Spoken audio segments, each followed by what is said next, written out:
Hanap mo ba na manood na sinihan kahit wala kang budget? Pwes, meron akong live hack para sa iyo.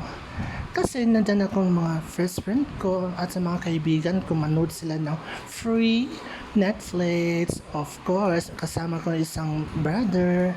Ay, sa brother naman. At syempre, meron kaming dala ng snacks. At saka, uy, nakakaloka talaga. Pati yung cellphone ko, lagi siya nahihigat. And supposedly, pero sarap ng pakiramdam ko talaga na panood ko kasi grabe ko talaga na pinanood ko, nakakaiyak, nakakatawa, at nakaka-distract. At syempre naman, ayun, so ganyan. So, goodbye guys. Diyan na hanggang dito na lang. Bye!